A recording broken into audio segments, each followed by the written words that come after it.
Yes. Hello, everyone. I'm Rajan Chaudhary here. I'm working as IB PIP teacher in Bangladesh. Today we have a special guest. Her name is Ms. Asheka Tenzin. She wears many hats. She is an IBEN Program Leader, IB Online Workshop Facilitator, IBEN MYP SVTM, and Program Leader CICTL, and Academic Director at Ajeenkya DUI Patil Group of Schools in India. Hello, Miss. Welcome to our live session. And she facilitated in our school many times. I know her, and she's a great facilitator. Today, she's going to talk about developing approaches to learning in a POP classroom. So the floor is yours, Miss. Thank you. Thank you, Rezon. Thank you for the invitation and the kind introduction. I'm here to talk about developing approaches to learning in a PYP classroom. So, the objectives of this particular session are as follows. We will be looking at the definition of what a skill is. Then we will also look at the different ATL skills in the PYP, why you need to plan to teach the ATL skills, what do we need to consider when we are planning the teaching of the ATL skills, then how do we explicitly and implicitly teach ATLs. Also, we will look at some examples of ATL progression and ATL mapping. So these are the objectives of the session. So let's go ahead with the definition of the skill. So now, according to dictionary.com, a skill is defined as the ability coming from one's knowledge, practice, aptitude to do something well.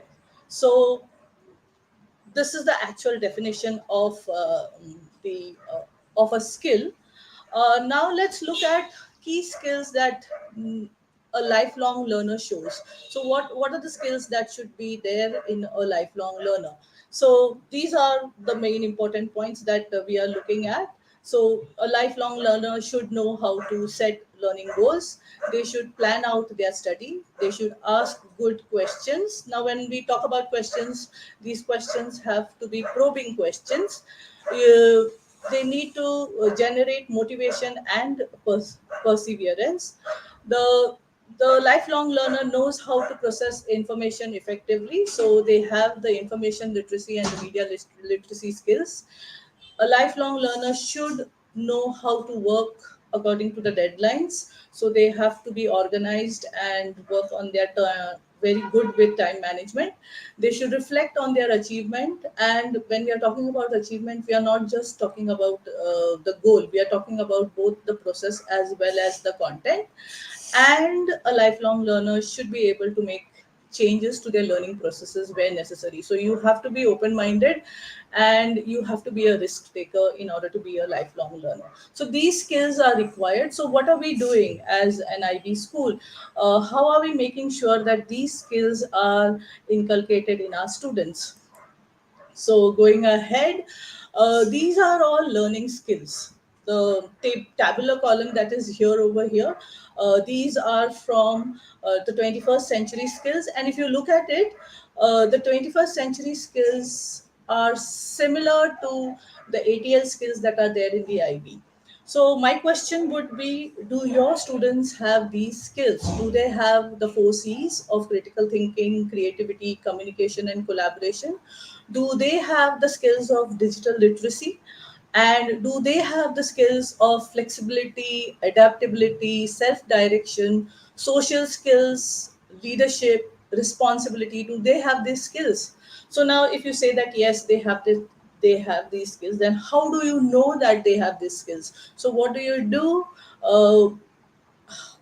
What are the techniques that are there which will help you to know that these skills are there? Or if not, then how do we develop these skills in our students? So going ahead, we would want to look at what are the different ATL skills in the PYP. Earlier on, these skills were called as transdisciplinary skills, but with enhancing PYP and making sure that the continuum is there between among the four programs of the IB. if you're looking at PYP, then going to MYP, then DP and the CP. So because of the continuum, the IB has made this change that the ATL skills are called the same in all the programs of the IB. So in the PYP, now the transdisciplinary skills are called as ATL skills, and these are the 5 approaches to learning skills that you need to develop in your students.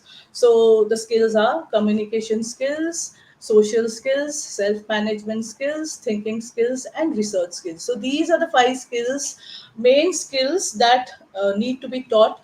And under these skills, you have cluster of skills, okay, subcategories, and then you have the skill cluster. So now the question would be why we should plan to teach the ATL skills.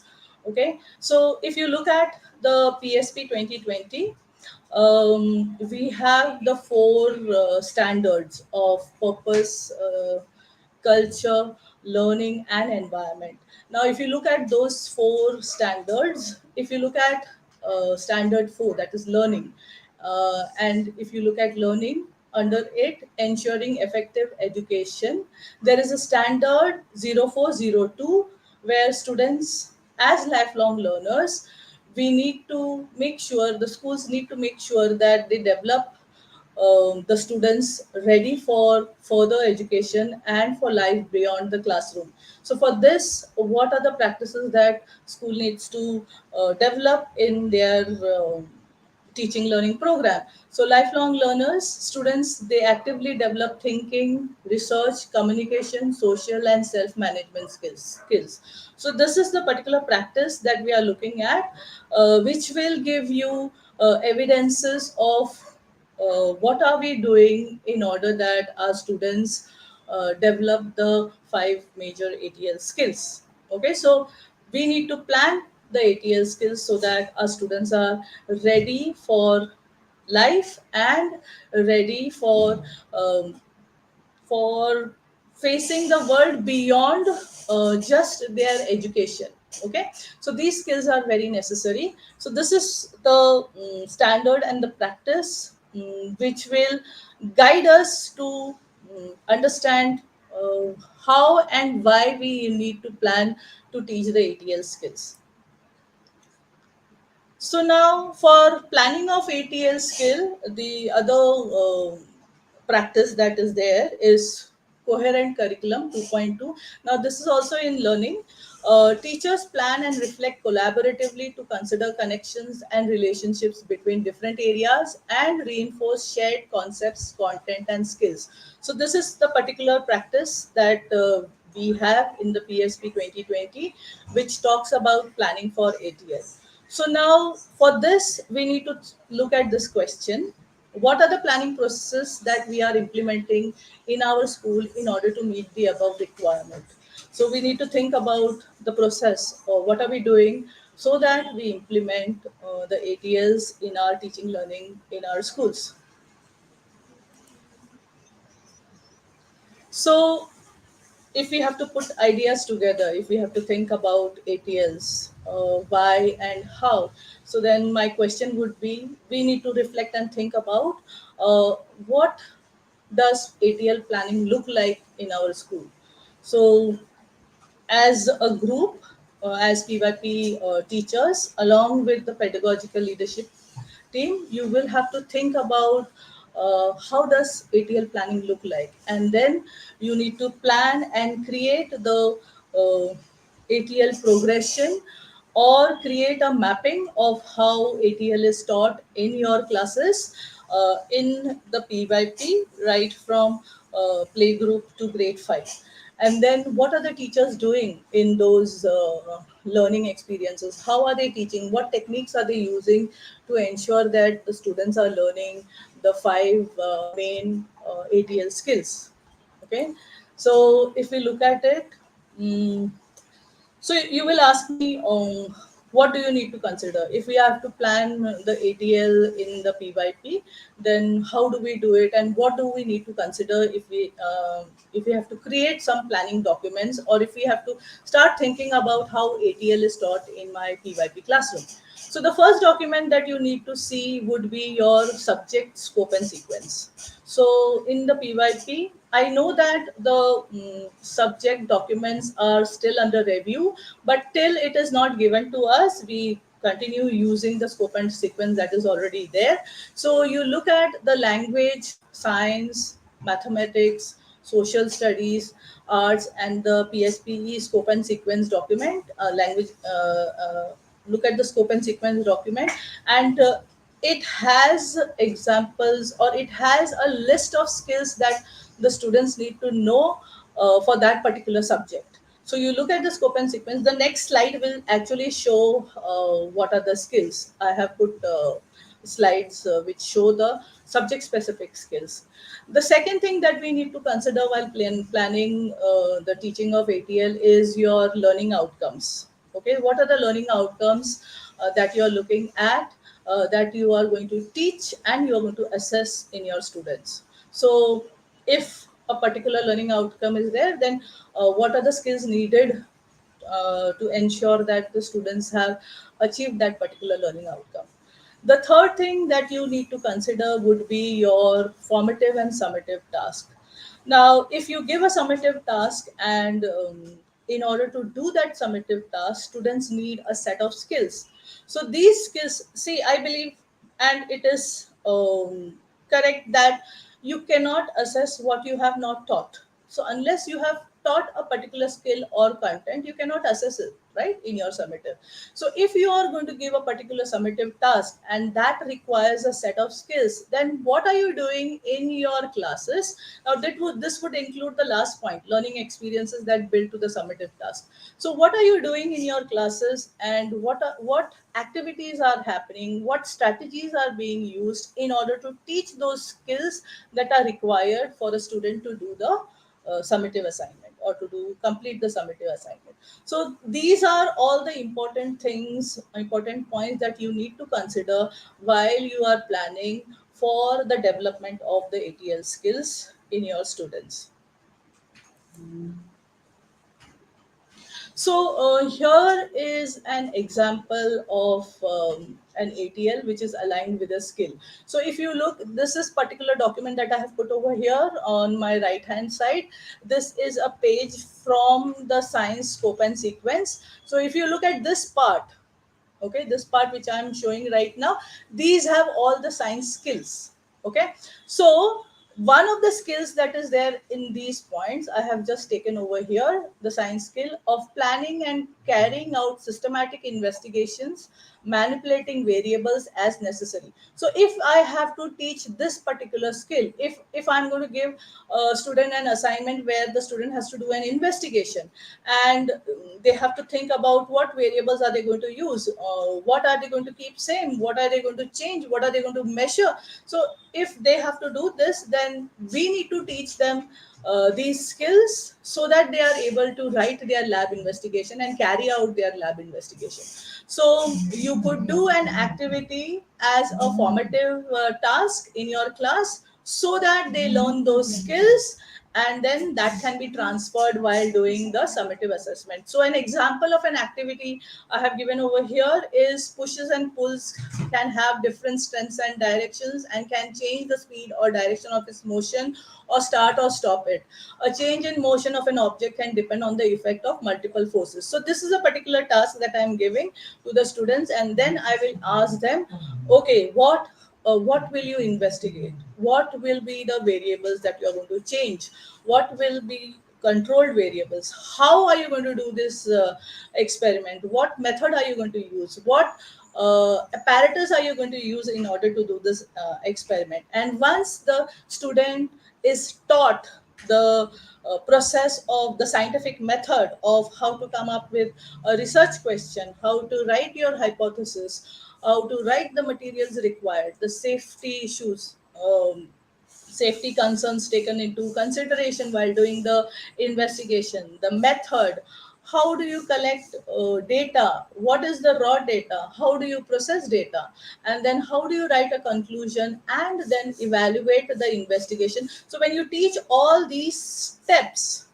of the investigation, then only the student will be able to do an investigation on his or her own as the summative assessment. So unless and until you teach this skill by doing activities in your class and explain them, the students will not develop that skill. Yeah, so this is one example. Science example comes easily to me because I am a science teacher. That's why I have taken this example here. Now if you look at the next slide, it shows you the subject specific skills of mathematics. So this document, again, this particular page I have taken from the mathematics scope and sequence. No, this is taken from the making PYP happen, the 2007 one, because the skills are given explicitly over there. So these are the main skills that you need, and I can see that these same skills are required when the students go from PYP to MYP. So the earlier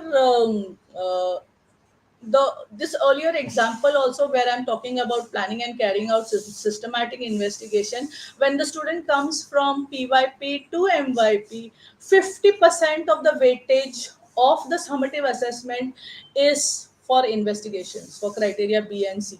So if you do not prepare the students for how to use a scientific method, or how to use skills for developing a hypothesis, or making use of laboratory apparatus, the student will not be prepared to do a laboratory investigation in MYP. So the basic training should start from the PYP, so that they can be carried on and then further developed in the MYP. So if you're looking at the maths subject specific skill also here, where you're saying count, sort, match and compare objects, shapes and numbers, recognize and continue patterns. So if you look at continue patterns and relationship, this comes in criteria B in MYP mathematics.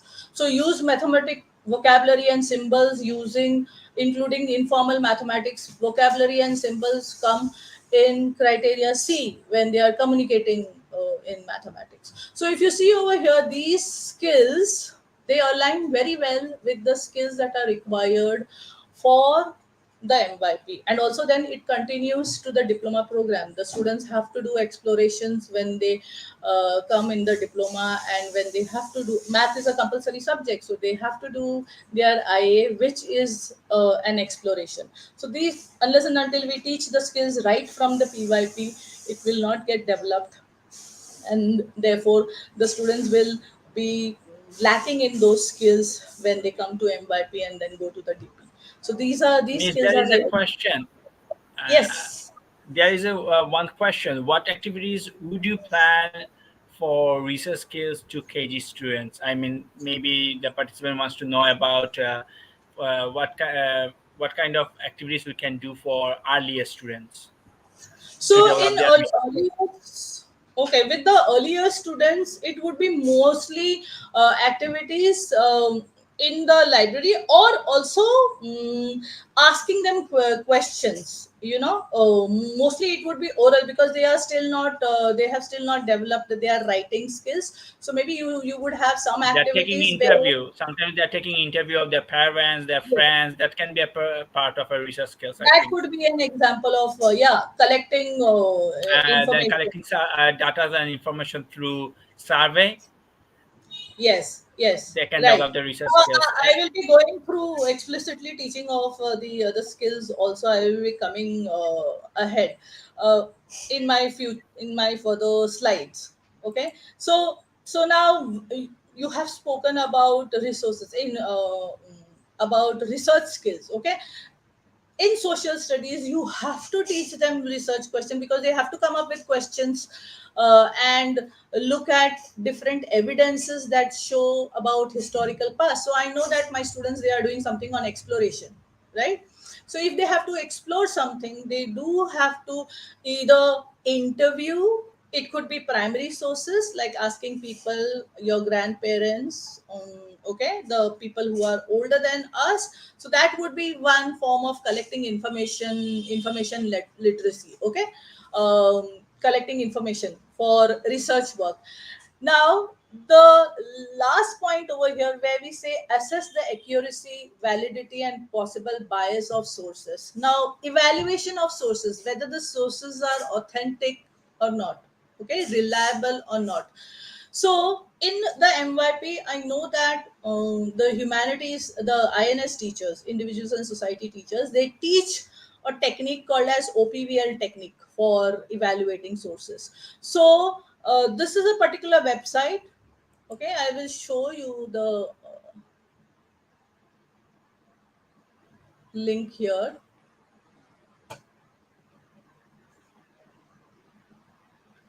where they have spoken about nurturing critical thinking in the classroom with OPVL. So this is about elementary, okay, elementary school, primary school.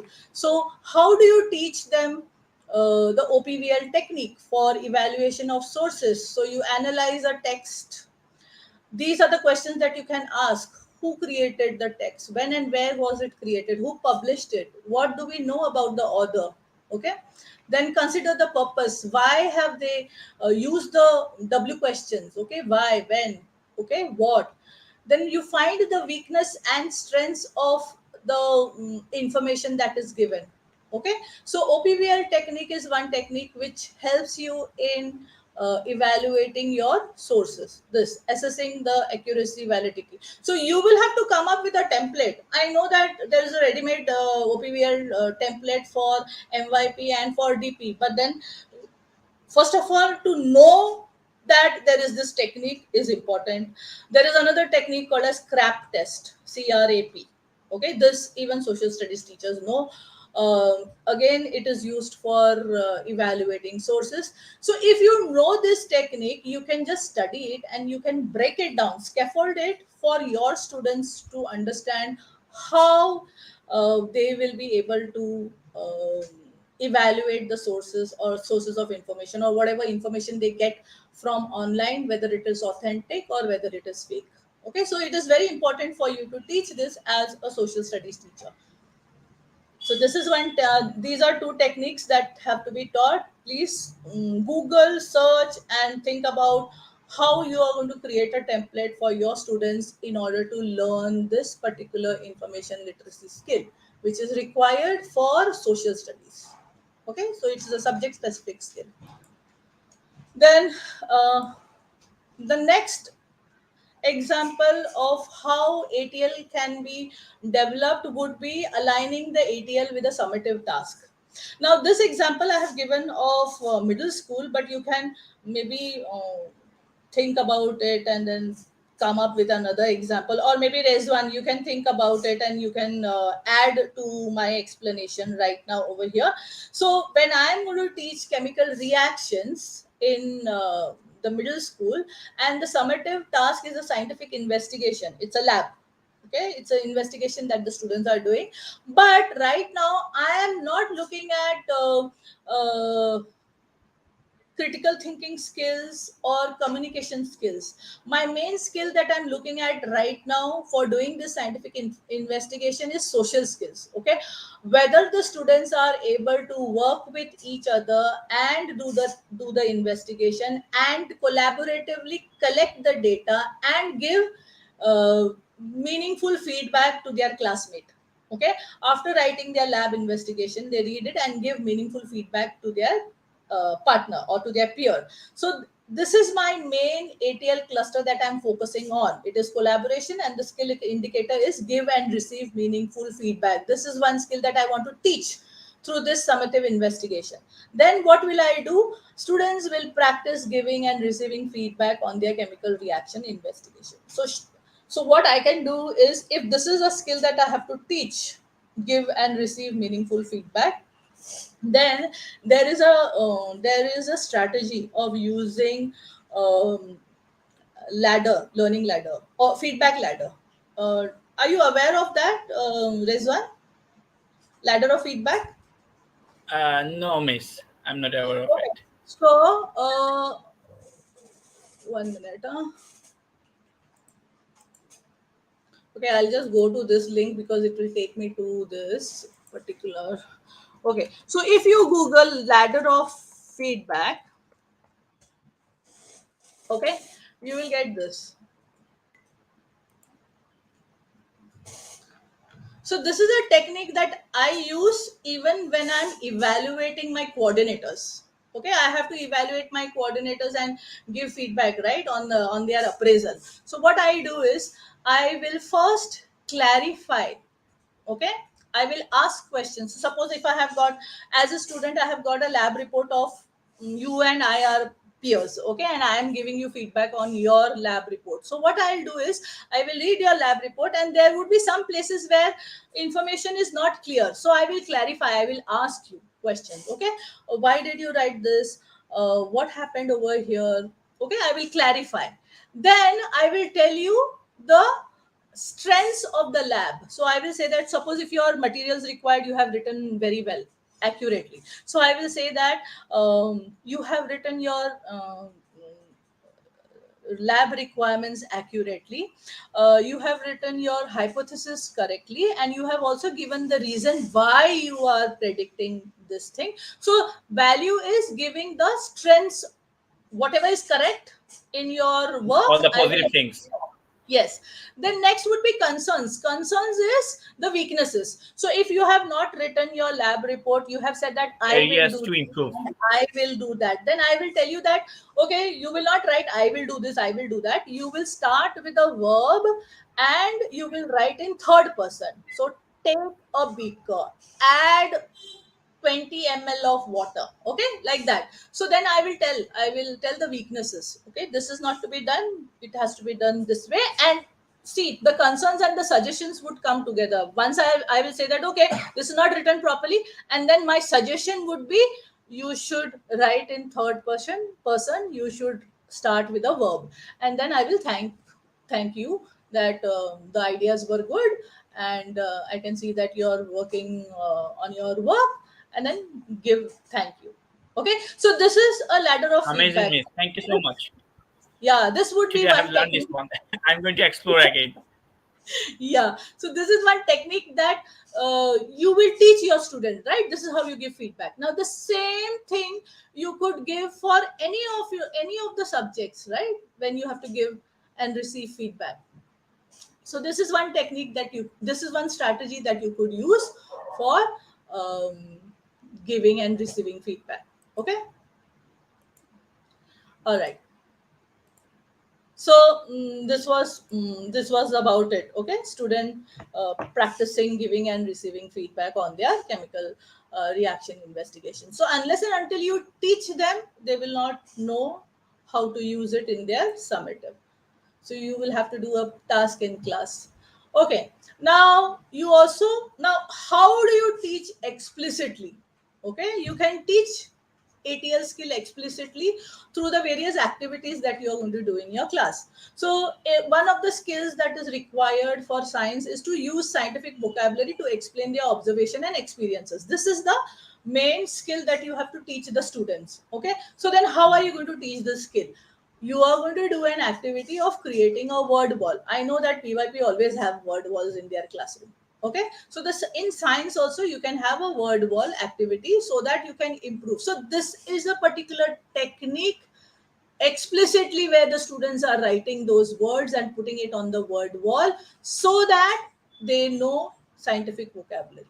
And then what you can do is you can give them tasks like terminology to describe major concepts or different processes that are there with there are new words, so you could just put those words and maybe put the meaning of that also or the definition of that word. Okay, so this is an example of how you can teach explicitly scientific vocabulary by doing an activity in the class, and teaching them. So this is another document which is there, which is a PDF, and it will give you Miss, one more information. question. Yes, yeah, go ahead. It is written from Arhan Haider.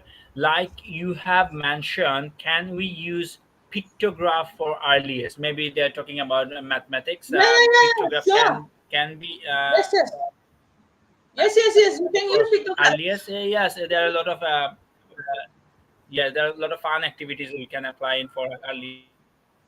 Yeah, because at that time, if they get, for the younger ones, those things that are natural for us and which are basic that we should know is a concept for them, because it's still not developed, they have not understood it, right? So learning numbers is also concept for them, but later on then these concepts become the content, okay, as they go higher up. But as a young student, an early year student, for me everything is concept, right? Because I have no clue of, and I'm hearing it for the first time. Okay. Yes, you can use pictographs.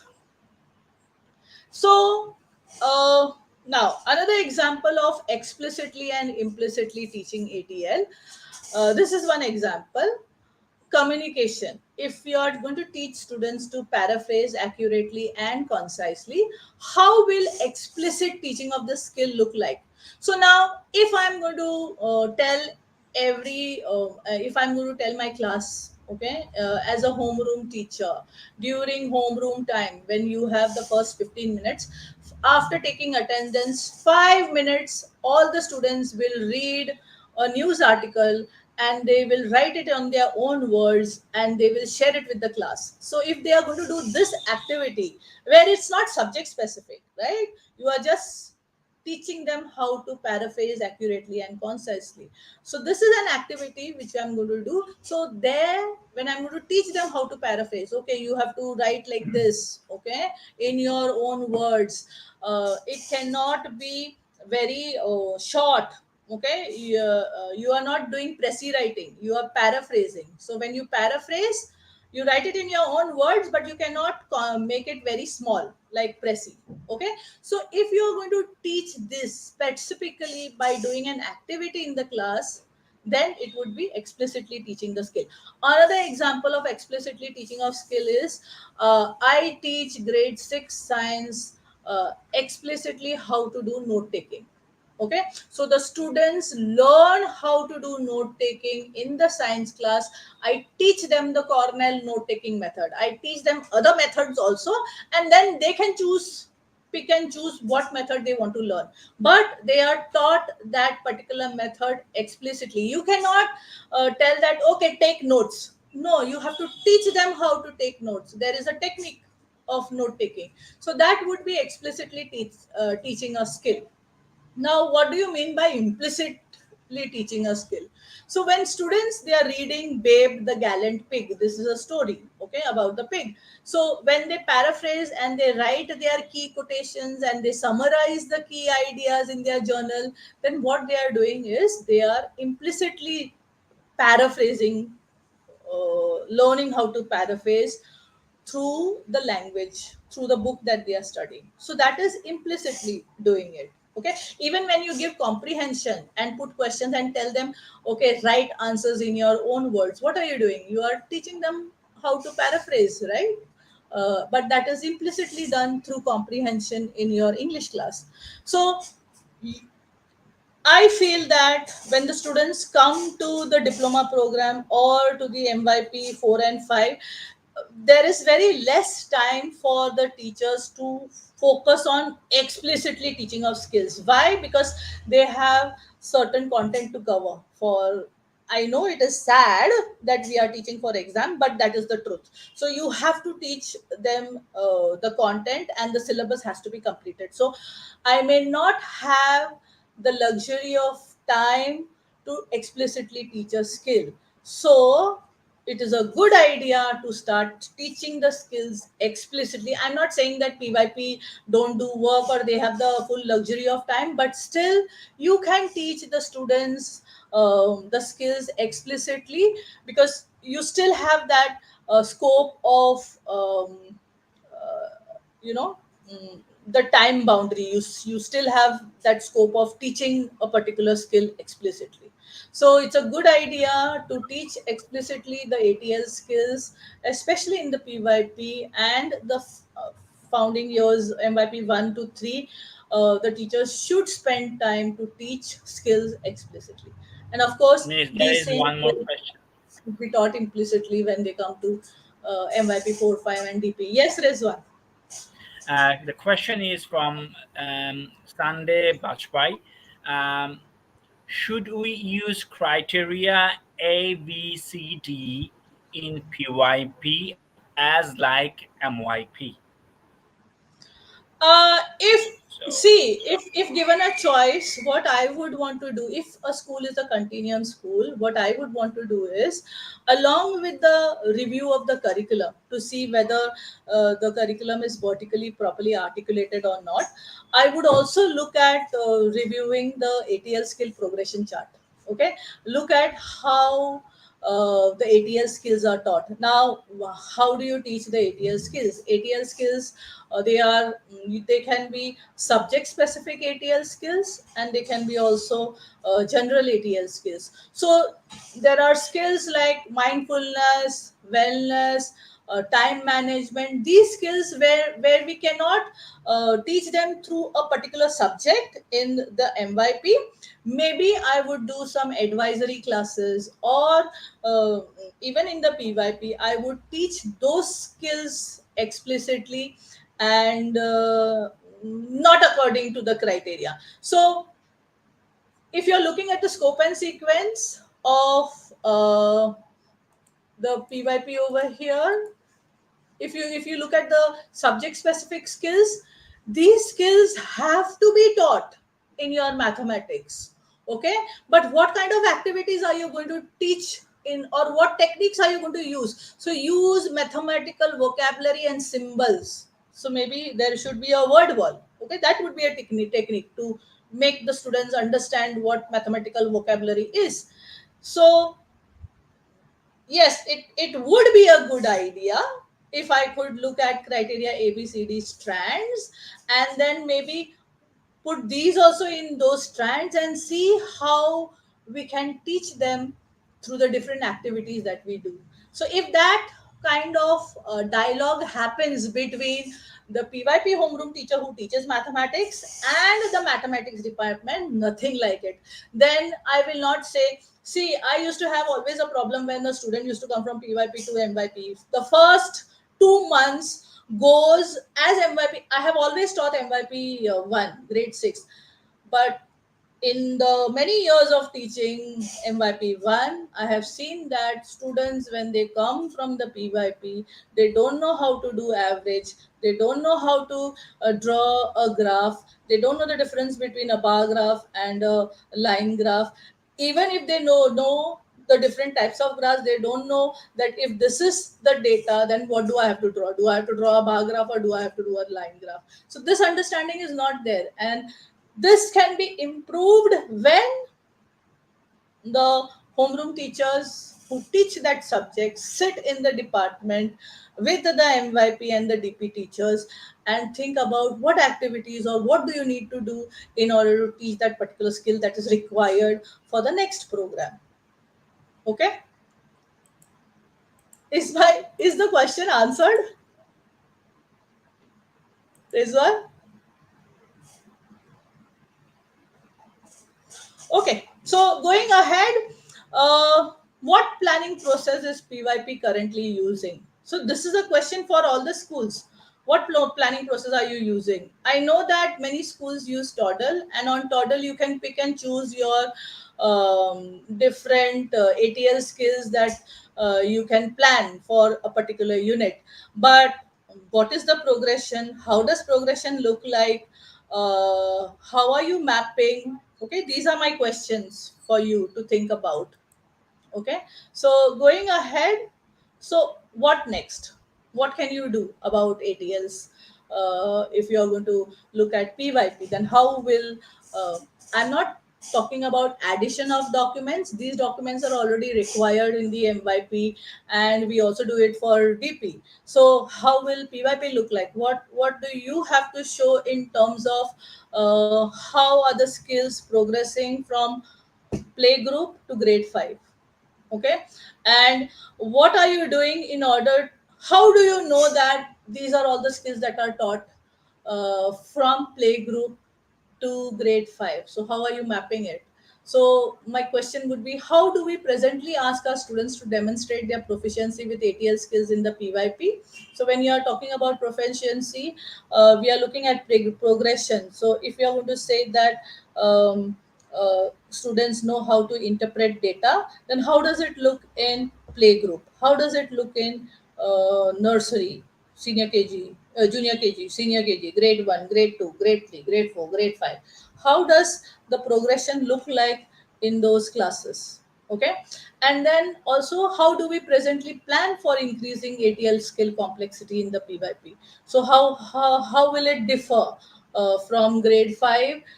Like you said, what kind of activity will you do with grade 5 to teach them paraphrasing? What kind of activity will you do with the early years in order to teach them paraphrasing? So think about this. Now, as a school, it, like I said, it's a good idea to develop an ATL progression chart. So I will show you a progression chart. An example is shared over here. And also, what are you doing in order to map the ATL skills? I know that your skills are there on Toddle. I do not know if you can just take out click a button and take the PDF of all the skills that are taught in all the different classes, whether it is your art class, or whether it is music, or whether it is language acquisition. So, where are all the skills taught? Okay. And which subject is teaching which skill? Okay. So this is a thing that you have to think about. So I will just show you a progression chart. Now this was shared by Curtis in a particular session that he had taken on ATLs, and this is for MYP and DP course, but it does tell you. So this is a progression. So suppose if you are looking at communication skills by the end of preschool, if you are going to say communicate effectively, then how does it look? Communicate effectively in preschool. How does it look in the foundation year? When I'm talking about foundation year, I'm talking about junior KG, senior KG. How does and maybe grade 1. No, junior KG is senior KG. Here, how does it look at the end of year 2? That means in grade 1 and 2, this is how it will look. The skills will look. At the end of grade 4, that means in grade 3 and 4, this is how the skill will look. At the end of grade 6, this is how the skill looks. And then grade 8, grade 10, and grade 12 at the end of DP. So you can see that how it has progressed from just the students identifying positive ways to initiate and join a conversation to formulate and execute effectively plans for effective communication. When we are talking of effective communication, it can be verbal, non-verbal, digital, to complete complex tasks. So how Miss, there does is your one more question. virtual progression look like? Yeah, Rizwan. How can we assess the transdisciplinary skills? So the participant wants to know So how we can assess yeah, that skills. so what we do is in the MYP you cannot you're not supposed to assess the ATL skills. Okay, students will qualitatively write a reflection on what their ATL skills are and how they are developing. So it's there's a rubric, but at the same time, saying this, we also have the objectives, the assessment objectives. So when you have the assessment objectives of criteria A, criteria B, criteria C, and criteria D, and each assessment objective has different strands. Okay, so in science we have three strands. Whether we are able to use uh, scientific knowledge, okay, and use it in a familiar and unfamiliar situation, and then whether we are able to interpret the data and make a scientific judgment. Okay, so these are three strands that are there. Now when these three strands are there, of course we will look at what kind of skills are required so that the student is able to apply scientific knowledge in familiar and unfamiliar situation. It talks about critical thinking skills, right? Problem solving. So if I have to teach problem solving things, then what kind of task will I do? Okay, so we are indirectly assessing the ATL skills through the assessment objectives that are there in the four criteria A, B, C, D. So maybe you may also look at what are the skills that are taught what are the skills that are required, and then if a student does a summative assessment of a lab investigation, of course you will be assessing it, right? You will be grading it with a rubric, right? So indirectly you are assessing those ATL skills. Are we did you get a gist of what I want to say, Rizwan?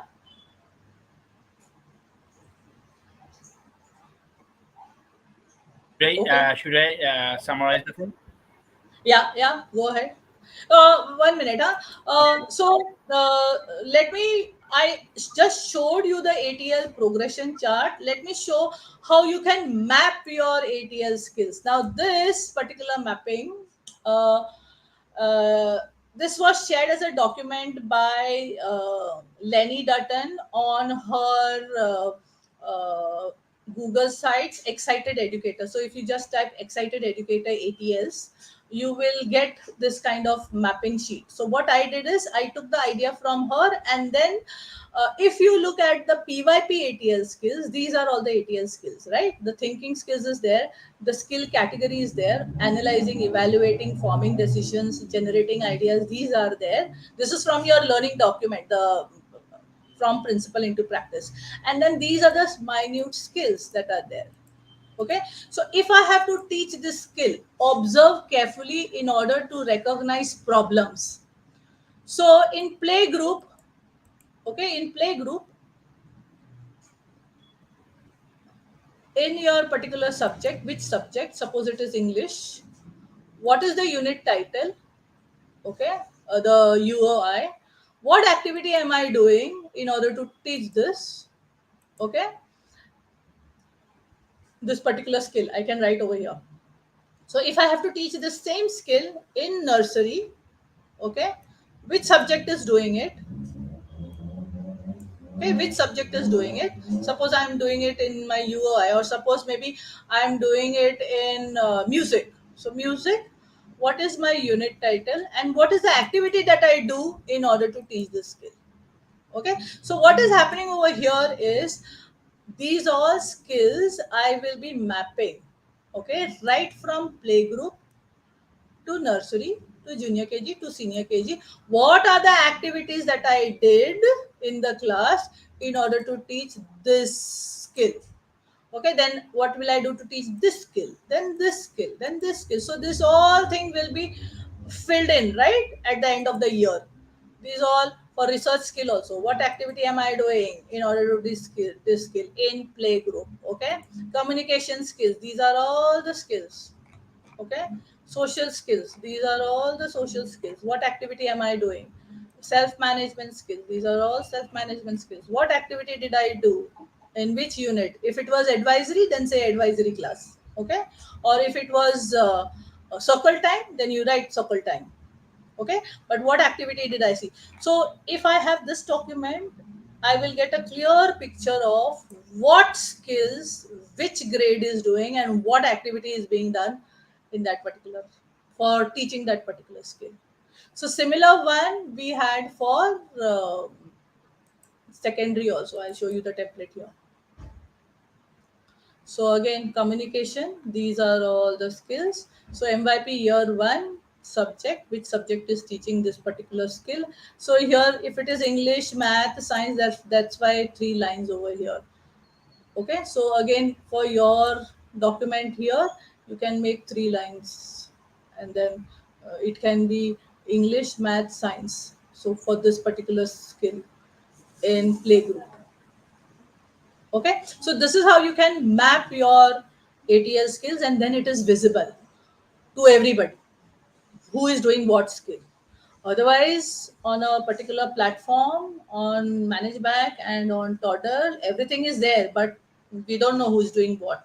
This gives a good picture of which skills are taught in which class and what activity is being taught in order to develop that particular skill. Okay. Yeah, so this is all that I would want to share today with you all.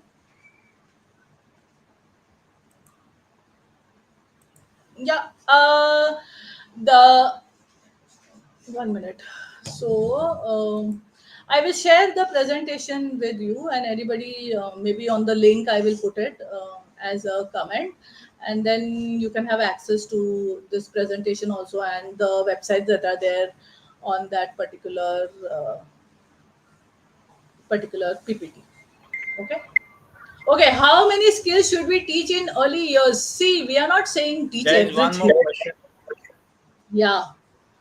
Maybe think about 2 or 4 skills in each of the category, in each of your main skills during the whole year.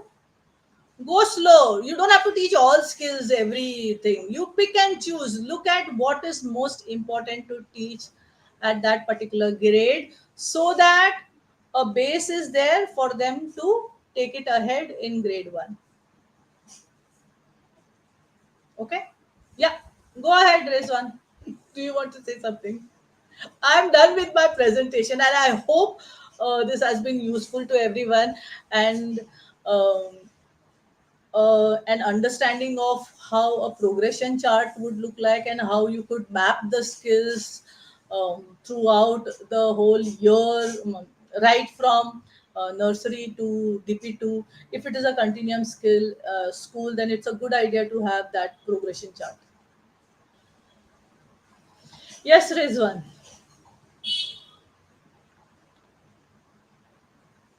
Thank you, Miss. Thank you so much for your wonderfully informative session. I think the audience have learned a lot of things, including me. I have learned a lot of things, and there are many questions, and everyone, all the they are very curious to know about ATL skills, how to assess the ATL skills. Is it how to apply for early years, all these things. We are very grateful to all the Also, I participants want who to have pitch in joined something. today for learning about ATL Rizwan, skills. Yes, Miss. I also want to pitch in something for the IB. The IB also has a category 3 ATL Continuum Workshop. Okay, where it's an in-school workshop, and they offer it online also, where a particular school can register maximum Okay. out of 24 teachers. So you can pick teachers from PYP, MYP, and DP, and make the teachers go through that particular workshop. So if you can do that, if you feel that ATL is a cause for concern, it could be one of your program development plan, then maybe think about that workshop, and have all your teachers on the same page, right? And if you have all the people doing the same thing at the same time, then everybody goes in the same direction. It's a good idea to go in a same direction with one particular goal in mind.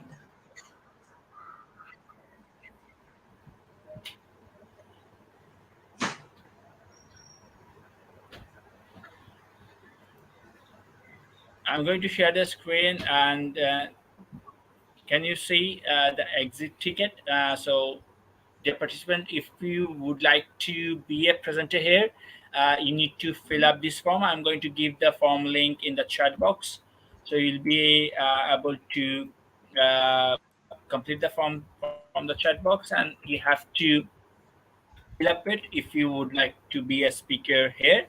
And we have one certificate for our guest speaker. So I'm going to share the screen as well, and I'm going to show you the certificate. Here is the certificate for our guest. Thank you, Miss. Thank you so much. We're going to send you the certificate through email as well. Thank you for I having have me. got as Thank you well so one much. certificate. Thank you. Thank you, Asna, for inviting us. Yeah, thank you, Asna.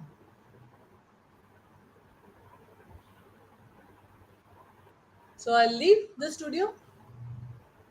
Thank you, Miss. Everyone, take care. Bye bye. Bye. Thank you.